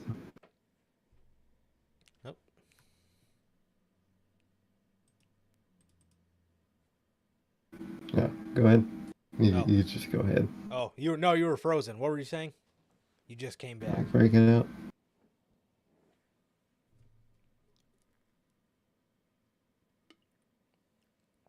Oh, goddamn. Double or boring? Or is it Double or Nothing I Care About? How about that one? Wow. That one sound good? Because that's what this show is. I'm messing with it. Man.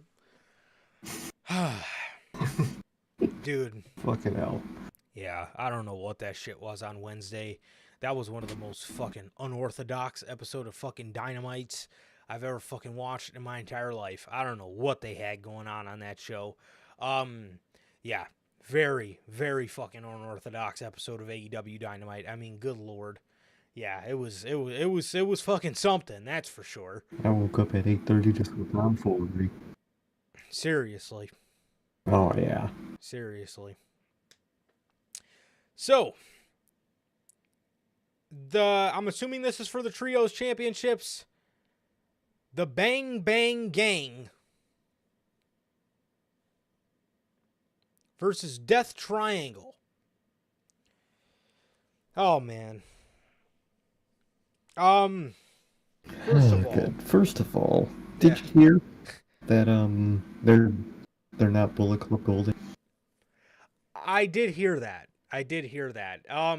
Yeah, they've been doing the Mia Yim Michin thing for the longest time with them. They've been doing they're Bullet Club Gold, they're Bang Bang Gang, but yeah, I guess they're just the Bang Bang Gang now.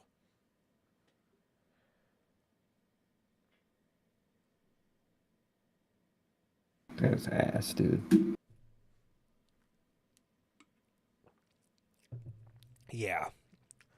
Death Triangle being back together sucks. I never liked this faction. I never did like this faction.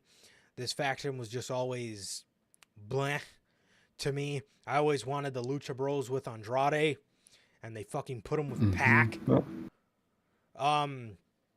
Yeah, and Jay White back to doing absolutely nothing.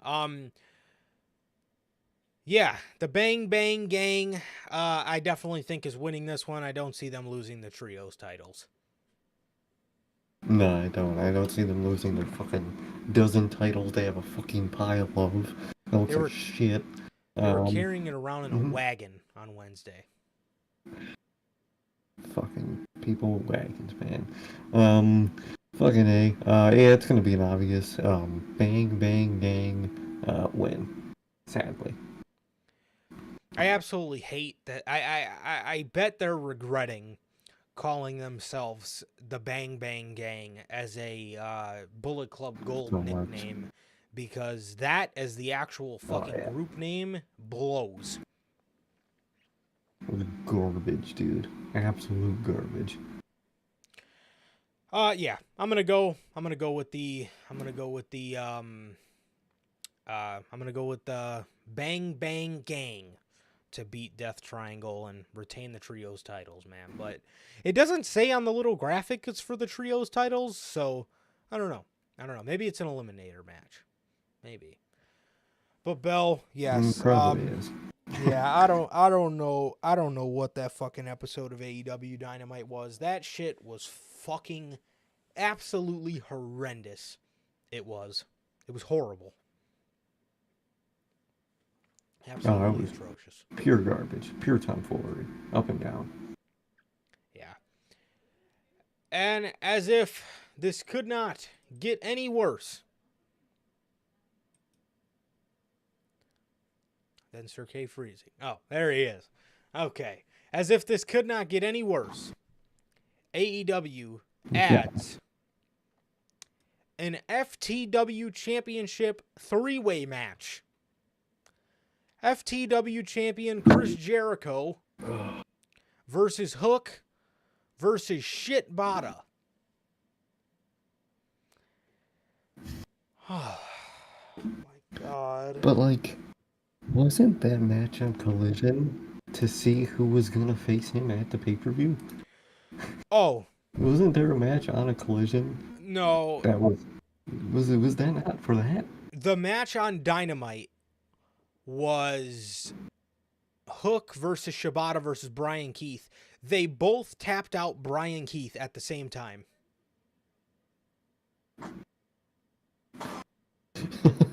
Oh my fucking god. Oh, I hate this guy. Yes, they both tapped out Brian Keith at the same time, and yeah, so much for your marquee signing there, AEW. Hit the graphic for Brian Keith so he can fucking take a double submission loss on Dynamite. What a signing. Double tap out like a bitch. That's crazy. So Jericho's winning this. Please get Hook. Send Hook with Wardlow. You might as well send him on the same fucking plane so you don't have to waste any more money. Like the money you spend on fucking Brian Keith and Shibata. What a fucking shit match this is. Who cares? I'm obviously going with Jericho here. 100%. Yeah, I'll go with Jericho. I don't even care. And with the next match, man, I think Sir K is most excited for this one. Orange Cassidy versus Trent. So, question for AEW management and also AEW elitist. How is this match not called a grudge match? Isn't that what this is? Okay. Whatever. I don't know. This all depends on how they feel about Trent's singles run. If they feel like it's going good, I feel like they'll give him the victory. If they're not happy with it, I feel like they'll have him lose to OC. But I feel like they're happy with it. I'll tell you somebody who's certainly not fucking happy with it, and that's me. I'm not happy with this at all. In fact,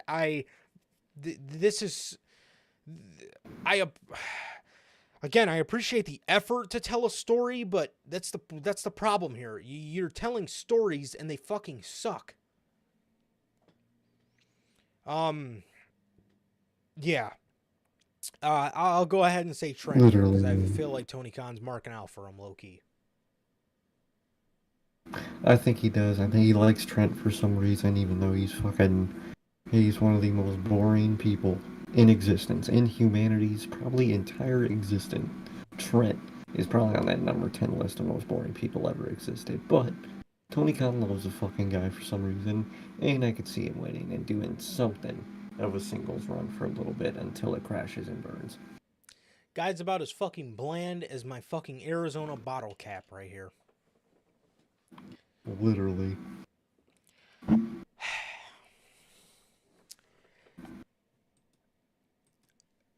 Malachi Black versus Adam Copeland for the TNT Championship in a barbed-wired steel cage match. I'm so ecstatic that Malachi is finally getting a singles match on pay-per-view. And I would really love for him to win this, man. I really would. Man,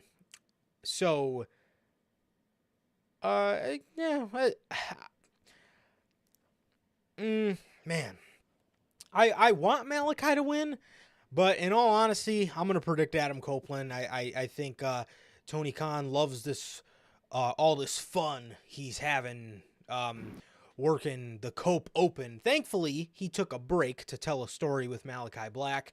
I don't know what they did this past Wednesday, but other than that, it's been all right. It's been all right, man. But yeah, who do I think's winning this one, man? I want Malachi to win, but I think it's gonna go to Mr. Adam Cope. Yeah, 100%, man. I could see it. I would love Malachi Black to win, be the TNT champion. But I don't think it's gonna happen. He loves Cope. He loves the Cope Open. He loves Adam Copeland just having fun and just going crazy. And I could see it being, Edge that continues it, man. So I'm gonna give the more likely prediction to Edge, but I would love for Malachi Black to win, but I doubt it. Definitely. You're telling me, Bill. He's got a lot of people he needs to send on that plane to fucking Stanford, bro. Oh my God. A lot. Oh, they got a whole list of people. Seriously. All right, man. The IWGP World Heavyweight Championship Eliminator match. An eliminator match on AEW's second biggest show of the year. Good Lord. I would say Takeshita can't lose, but at this fucking point, I don't think Tony Khan cares very much on if Takeshita loses or not. So for that, I'm going to go ahead and say Jon Moxley.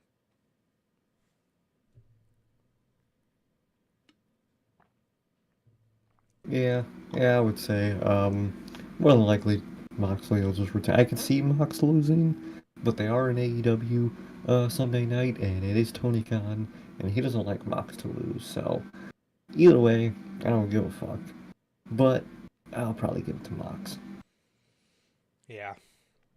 For the women's championship, Timeless Toni Storm defends the championship against Serena Deeb.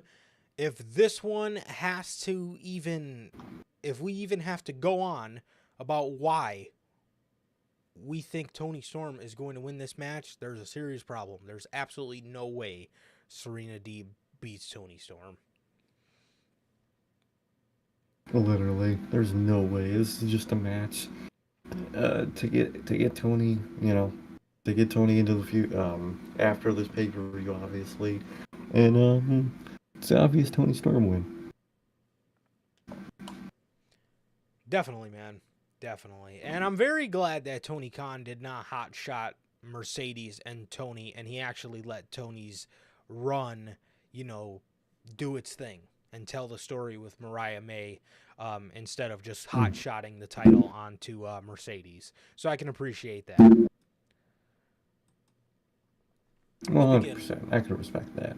Definitely. Speaking of Mercedes, the TBS champion Willow Nightingale defends against Mercedes Moné. Yeah, there's no way. There's absolutely no way Willow defeats Mercedes here. I could see Willow losing the championship and then maybe going with the House of Black. Because I know they were teasing. I know Julia Hart has misted her in the face before, so I could maybe see them putting her with Sky Blue and Julia Hart when she gets back from injury. But I could see that down the line. Either that or Chris Statlander turns on Willow, and maybe a culmination of losing the TBS championship and and then getting turned on by Chris Statlander will lead to her eventually being with the House of Black. But yeah, I'm gonna go ahead and say Mercedes here. This isn't even a thought. Definitely, man. It's gonna be an obvious, fucking guaranteed Mercedes win. Their whole feud was basically just Mercedes saying, "Yeah, you're here. You could talk. You could wrestle. But I'm going to all these events and whatnot because my name is bigger." As though this is whole fucking feud, and it's gonna be an obvious Mercedes win, man. So that's what we're gonna get, man. Definitely, and yeah, you guys are absolutely right. Throughout this TBS championship run, yeah. I've actually really taken a liking to Willow. I mean, I've always liked Willow, but just throughout the TBS title run, I feel like they actually let her, I don't fucking know, get in front of a live audience and actually speak and connect with people, and it's really worked. And it's a shame that they're gonna take the title off her so quickly because Tony Khan's got a mark out over Mercedes. So yeah, that's that. So it's gonna go to Mercedes for Literally. Sure. With the next match for the AEW International Championship, Roderick Strong versus Will Ospreay.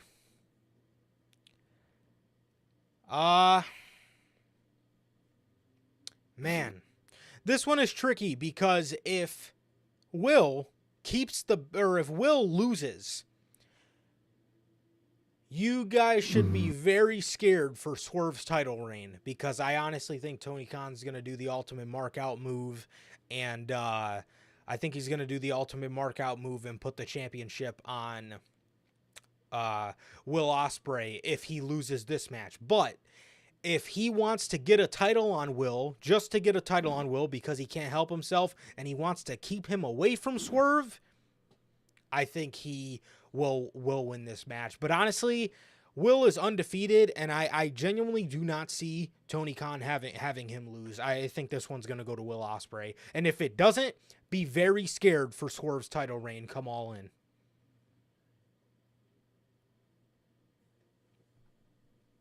$100%. I think it's definitely what's going to happen. I could see Will Ospreay winning this. I mean, what can you do with Roddy? Especially that Adam Cole's not going to be back anytime soon. what can you do with him as a intercontinental, international, whatever the fucking title is called, champion? Not much you could do with him. You could do a little more with Will Ospreay, man. At least to Tony Khan's eyes. I more than likely see Will Ospreay. Yeah, definitely. Definitely, man. But again, like, yeah, I'm gonna go ahead and say Osprey if Tony Khan just wants to go ahead and get a title on him. I think there's nothing he could do with Roddy at this point because Tony's already proved that he's creatively bankrupt with the man. And that does suck because Roddy, you know, he wanted to do great things with the International Championship and he wanted to have the Orange Cassidy title reign where you actually get TV time and whatnot, but he didn't get that. He didn't get that, and that sucks for Roddy. And I really don't see him having Will lose, but if by some grace of God, Will Ospreay, if he, you know, is, if he by the grace of God loses, you know, they already present this guy as the main act on the show, and I think Tony Khan's gonna hotshot him to the world title if somehow he loses this, but I really don't see that. I think he will win this match, and I think Tony, you know, just wants to get I think Tony wants to get the title on him, you know, because he is an international superstar, I guess, so I think he is gonna want to get that belt on him because he can't help himself but to put a title on his boys. So, Oh, exactly. You know what? definitely, man. But Undisputed Coffin, that is hilarious, and that's exactly where they're going. Yeah, Oh, damn. yeah, and once Roddy loses this belt, I mean, that was the only thing that was, you know, keeping them relatively close to TV time. Once he loses that belt, until Adam Cole gets back, which, if he was set to be out 9 months,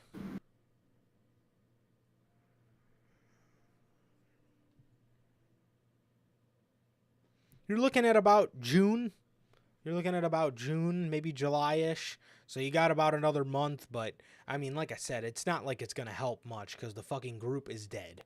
The group is dead.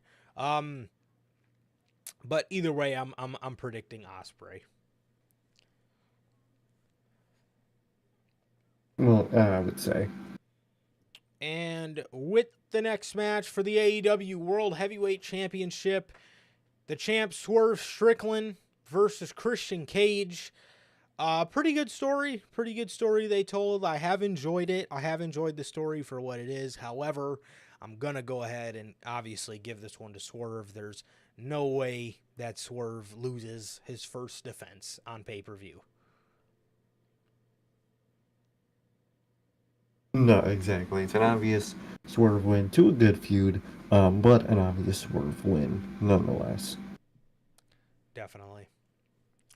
And with what I'm assuming is going to be the main event of the show, as it is most of the time, at least last year it was, Anarchy in the Arena. The Elite, the Young Bucks, Jack Perry, and Kazuchika Okada versus Team AEW, FTR, Darby Allin, and Bryan Danielson. Dude, first and foremost, I just want to say I love Nick Jackson. Bro, the fucking final scene of Dynamite, him just screaming, "No!"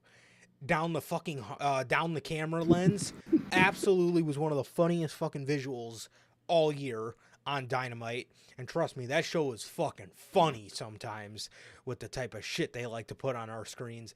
That was hilarious. Oh, yeah. However, based off that segment, the Elite got beat down. You know, the babyfaces had the upper hand in the, you know, the go home show for Dynamite for Double or Nothing. So I'm going to go ahead and give this one to the Elite. I think the Elite is obviously going to win this one for sure. I think so. I think it's going to be an Elite win. It's going to be a crazy match. We're going to see injured people probably get even more injured.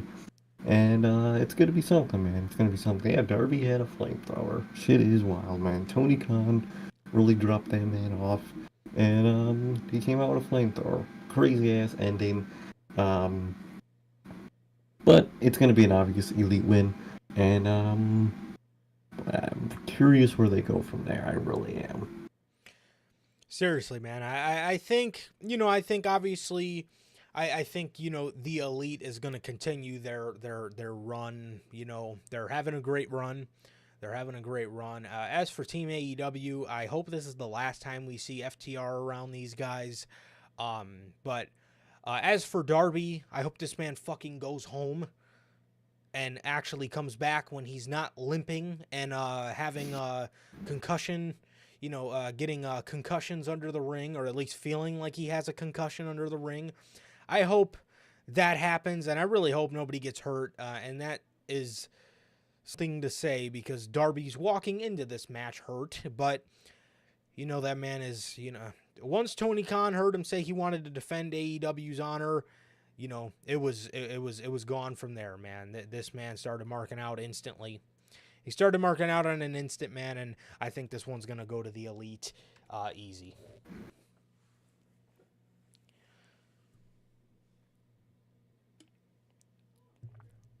I think so. I think it definitely would. Definitely, man. So those are your predictions for Double or Nothing, and again, we will be live for Double or Nothing directly after the show goes off the air Sunday night. And yeah, man. Yeah. So we'll catch you guys tomorrow for King of the Ring directly after the show. And we'll catch you guys for Double or Nothing directly after the show as well. And then obviously back Monday for Unscripted. Huge 4-day weekend. Hopefully we can see you guys there, man. And I'm so pumped to get this weekend off to a good start, man. It's been a great episode. Thank you guys so very much for joining us, man. It has been another great edition of the Notorious Hills Podcast. This has been episode 215, and it is always nothing but a pleasure for my Johnny Mayhem. And Sir K. And that is going to do it for this edition of the Notorious Hills Podcast. This has been episode 215. Thank you guys so very much for joining us. Durante, Logan, Bell, Call Zombies, Gotti. Thank you guys so much for joining us, man. As always, thank you guys so very much. We love you guys. Please like, comment, and subscribe. And we will see you guys tomorrow for the WWE King and Queen of the Ring official review directly after show goes off the air. We will see you guys tomorrow night.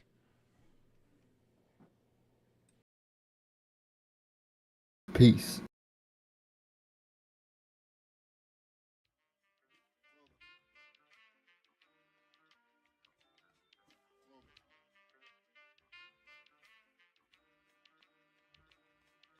I used to get pills on the bitch.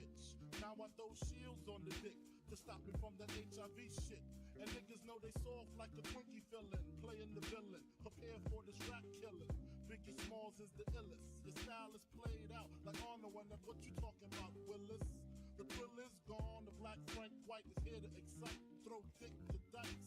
Bitches are like I'm brainless. Guns are like I'm stainless steel. I want the fucking fortune like the wheel.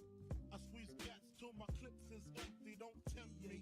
You don't want the fuck Here I am, I'll be damned if this ain't some shit. Time to spread the butter lyrics over harmony grip. It's the Mood Killer Death Trap. Yes, I'm a jet black ninja. Coming where you rest at, surrender. Step inside the ring, use the number one contender. Looking cold booty like your pussy in December. Nigga, stop bitching. Button up your lippin'. From method, all you gettin' is the can of ass whipping.